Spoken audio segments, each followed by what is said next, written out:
Hello, this is the webcast on design thinking by the research project Living. My name is Dr. Bettina Maisch. I am a senior key expert for design thinking at Siemens. Today we're welcoming Christophe Vetterli. He is a partner at Walker Projects and he will talk about design thinking and its impact on health. Hello, Christopher. Can you introduce yourself a little bit and introduce your topic? I'm excited to participate on that project, and I'm happy to talk a little bit on my experiences of design thinking within the healthcare environment, which is such an exciting and also challenging environment. My name is Christophe. I've been working in the healthcare industry for over 5 years now again. I've been there in 2007, 2008 already, and now back in healthcare. Due to the motivation which underlies design thinking, the focus on needs and clients, and my hope was basically to re-enter the healthcare industry with the goal of readjusting or refocusing all the healthcare processes towards client centricity, which was a hard landing because the healthcare industry is so complex, it's not so easy. I've been doing design thinking for over 15 years now, done several projects before I've entered healthcare again, been in different industries, done several scientific projects as well. And now, as you have already mentioned, I'm partnered at Walker Project, which is a consultancy firm fully focusing on healthcare, specifically on hospitals and clinics. So we are, I would say, our revenue is consisting of about 98%, just about healthcare clinic and hospital projects. So you've asked me to enter the talk with some focus on design thinking and how can we apply design thinking in healthcare. And I'll show you maybe the first slide. I always like to introduce it because at the end of the day, we have to improve performance towards patients. And if I'm asking you, Bettina, what is the experience of this little boy experiencing one healthcare process, then this is a pretty fearful environment, right? Scary, loud, and so on. The next example, this one from GE, shows a pretty need-oriented environment, which shows a pirate adventure, and the kids which are leaving this environment ask their mommies and say, hey, when can we come back again? Because it's loud, there is something going on, and it's exciting. So this example shows perfectly, I think, a design thinking appliance in healthcare, because it really focuses on the client of healthcare, which is the patient, which needs some medical examination in this specific example, and which experiences a surrounding which perfectly fits his needs. So healthcare needs more of this. And there is hope because there are several very, very good examples internationally which show how design thinking can be applied very successfully to a hospital and clinical environment. In 2013, the Royal College of Physicians published a study, and to underline the moment of this publication, the Royal College of Physicians is a pretty conservative group of physicians, which said basically that the medical quality should be equal to patient experience. And this is great because it shows, okay, we do not need to reduce medical quality, but we need to upgrade patient experience in a healthcare environment.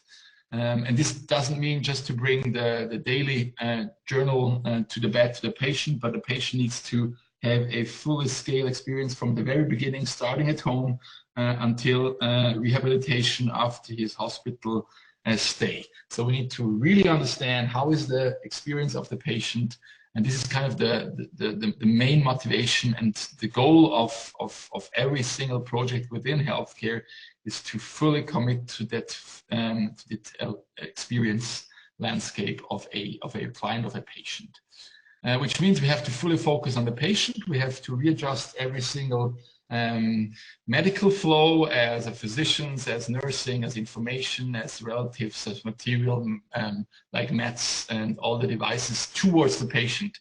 Nowadays, the patient needs to move from institution to institution, from expert to expert, needs to somehow reallocate every single information throughout his experience. It's not a very convenient way of getting along the healthcare industry. It's a step-by-step searching and hopefully finding a good expert experience. This should change in the near future. Means that we have to take this perspective of the patient, which is a totally different perspective than the healthcare has, right? The healthcare tries to deliver the best medicine, best healthcare they can do, and normally typically driven by very expert-oriented systems. So cardiology, neurology, surgeons, but each of them has his own system, though. So there is no real clear system-wide patient-oriented healthcare system, which makes it very difficult for patients to go through. Maybe let's see how healthcare is developing, just to understand how design thinking can really impact that healthcare industry. Nowadays, you can inform yourself on the web. You can go through Google if you have any problems. You can check out if you're still ready to do so. And maybe you go to your general practitioner. He can help you, or he can link you to a general hospital or a specialized maybe hospital or university hospital. Depends what you have. In the future, the whole industry will be much more fragmented, which includes a big amount of the whole value chain around the patient at home, supported by smart devices, smart systems, such as a smart home, which is fully connected to any other healthcare institution in the system. You have telemedicine support. You have like mobile devices, physicians coming home to yourself. So this is the future way. And the hope is that every single patient will get the kind of service that he really needs. So not every patient needs to go to the hospital directly. He can maybe get some good service staying at home, having a good physician connected via teleconference at home, giving him the right advice before he goes to the hospital, which at the end also costs a lot. So we have to be aware that this whole value chain will get much more fragmented, but which will get also at the same time way more integrated. So the different institutions will talk to each other. A lot of different trends will push this one forward, like digital transformation, specialization, of course, cost structure, which will force the whole industry to move along that value chain, which is shown here. So design thinking at the end has a huge impact if you understand this as a complete system. So it's not just a toolbox, it's really something which connects tools and the right people and a good environment to foster a system-wise innovation. What do you need? Basically, you need a good understanding how design thinking works, which integrates I always call it a iterative learning and development cycle, which we will come to this later on. You will need interprofessional teams, diverse teams made of different experts, having different perspectives, and you will also need some room and some space to innovate, not just physical space, but also some mental space, time, and some resources. What I'd like to underline is that also hospitals need to invest some money and some resources in terms of innovating their value creation, not just medical innovation. Healthcare, medical innovation are pretty strong, but in terms of process, in terms of, I would say, also methods, in terms of a mindset, and also for the whole system, design thinking can help a lot, and hospitals, clinics, and the whole healthcare needs to learn on this one. So there is a huge movement within the whole industry. Some countries are far ahead. They learned already, and some regions are still in the very early phase of applying design thinking to healthcare. What is that iterative design cycle, which I just talked about? So the very first step is at the top of this illustration. It's really about understanding what is going on, what is the need, what motivates, what drives the patient, and also the collaborators within a hospital. What is important to say is that you can fully focus on the patient, but especially in healthcare, which is a expert-driven organization, you cannot leave all those experts out of your thoughts. So you have to involve them pretty actively in developing new solutions. The next step after you have understood maybe for example, emergency situation, the patient wants to get care as soon as he enters the building, maybe as soon as he has talked to the right physician, he wants to know what is the next step. Does he need to stay at the hospital? Can he go home? Is it something which is intensive in care, or is just something that he doesn't need to really worry about? So there are thousands of questions when you have an emergency case by your own, and this is important for institutions to really understand from the patient's perspective what is going on, what are the needs of such a patient in that environment. And then, as the classical, I would say, design thinking approach is, you start to ideate, you start to create some ideas, and you start to prototype them. And as soon as you have prototyped them, you want to test them. So you have to have also patients, but also collaborators and so on involved within your prototype, and then decide if this solution that you have prototyped is of great value. Can you pursue on this one, or do you need to create something completely new? And out of this iterative approach, not just one go through, it's several go through, it's about speed, learning and developing along those different steps, and you can create some sustainable solution. For this one, you need, as I just mentioned before, you need the right person which are involved in that process, which are typically in hospitals, in healthcare institutions, are the experts, are the physicians, are the nurses, are the IT guys, are the administration, the ones which are taking care of patients every single day. So you have to integrate those also in terms of change. I always say that if you move along this iterative design cycle, you will have maybe a huge impact in solution, but the even more or even a bigger impact is the change which you can go through with your design team, consisting of those different roles, such as physicians and nurses. It is difficult to implement change in hospital environment. It's really difficult. So you need to involve them. You need them to give them some platform to create new solutions. Not just by telling them you have to change your way how you deliver care in inward, or how do you deliver care in emergency departments. It's really about involving them in the next solution development. I'll show you a little video, if this is okay. We try. I hope the speed will be good enough. Quick enough? Yep. Yes. Let's check. Let's see. So,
So what you've seen here is basically an insight into a emergency department prototyping project where we have developed a new process for a clinic in Germany.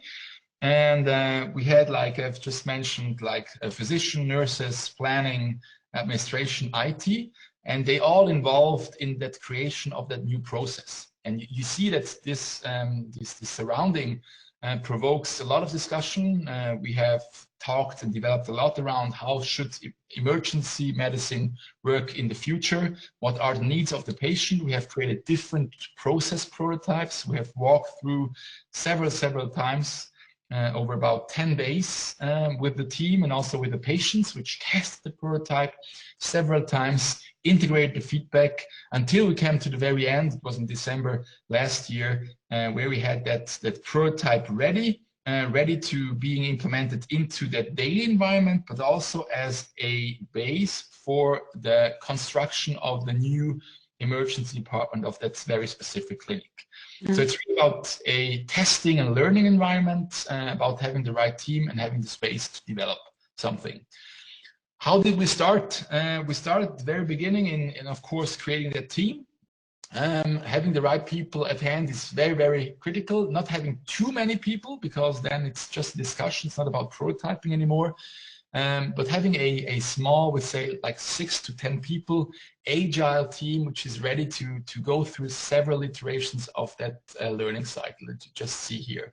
And the very first step was to spend 2 days, 2 full days in their emergency department, where they could observe from an observer's perspective what is going on, what are process steps, elements, services, products that work pretty well, but what creates also problems. And we learned a lot together, and we created that common sense of what is going well and what is not going well, and where shall we start with in terms of improvement, in terms of creating a different way of delivering emergency medicine.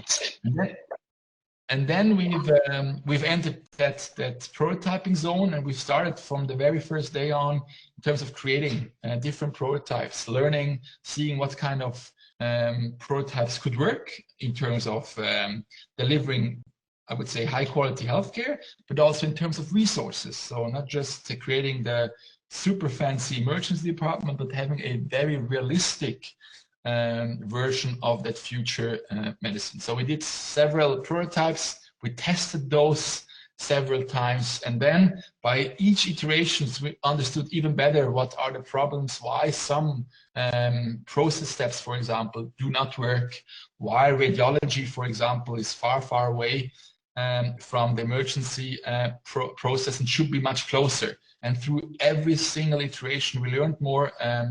We created a way more sustainable product, process, at the end solution by every iteration. So this was crucial. Very important here is to mention that the teams should be available very consistently. So they should be available during those prototype sessions. You cannot innovate if your team is changing all the time. There is a come and go. You have to have that core team at hand. They should learn and go through that cycle as a team and not just as part of the team, because you lose time every time that you need to reintegrate some colleagues which were not there for half a day. You already have such a high speed of learning. So after half day, you nearly have lost the rest of your team if you're not participating in those prototyping sessions. So this is our thinking in healthcare. It's at the end, it's a combination of hand and brain, which of course fosters creativity. We all know this, but it gives, especially in that expert environment of clinics, of healthcare, it gives a good solid ground to have a high quality in terms of development. So the physicians, which are practical people, which like to do something with their hands as well. Imagine a surgeon being in the OR. These are guys which like to develop something quickly, fast thinkers, and design thinking is perfect for this, because you create a platform which helps them to build their different ideas in terms of tangible process or service prototypes, something which is of high value.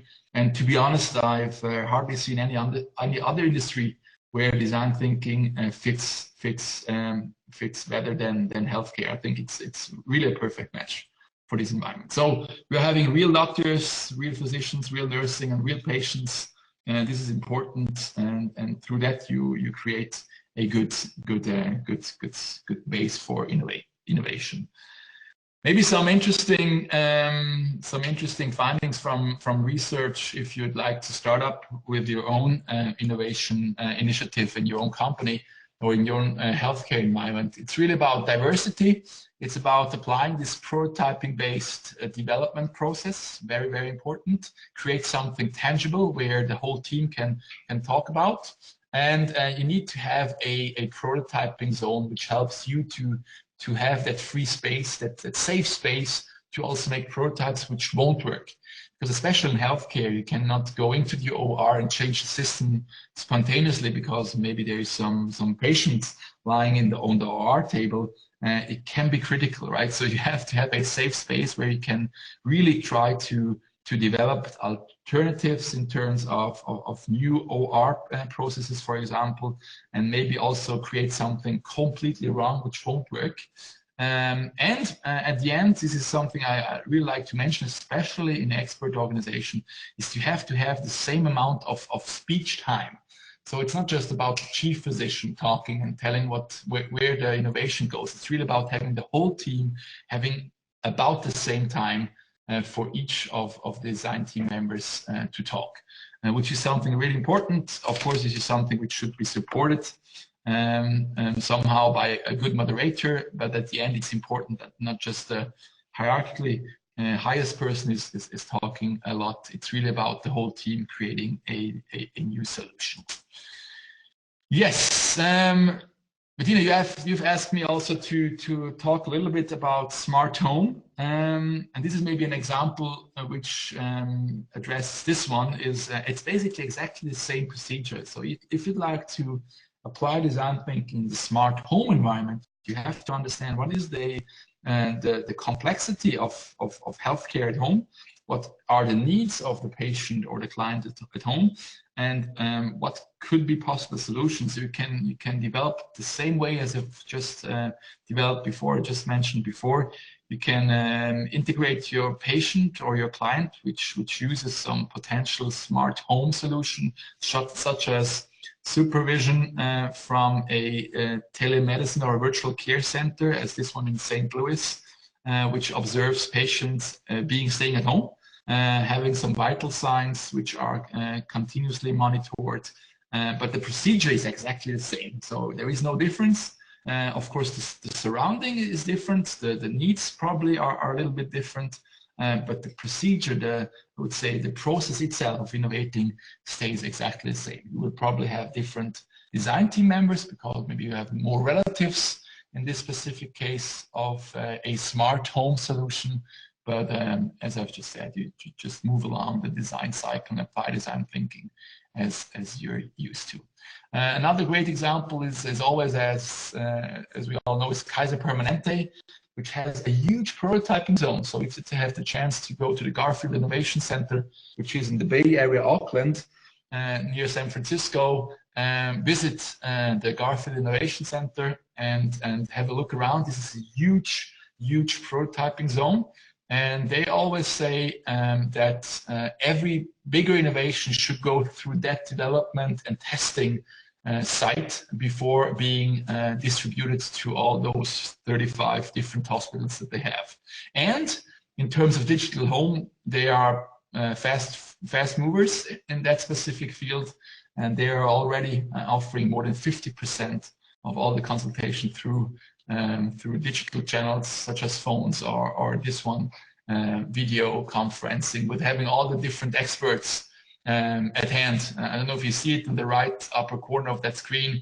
You have like the nutrition expert, you have the physician, you have like different experts providing the right amount of care to the patient staying at home and receiving that care. This is another insight into that Garfield Innovation Center, developing different scenarios for healthcare in the broader sense of being at home, being in a hospital, being somewhere around, really having all those different solutions prototyped and tested. Yes, that was it as a short input from my side, Bettina. Thank you very much for this informative and insightful presentation. You also addressed the specific challenges of healthcare and design thinking for healthcare, and you elaborated a lot of good examples, and I gained a lot of insights and lessons learned.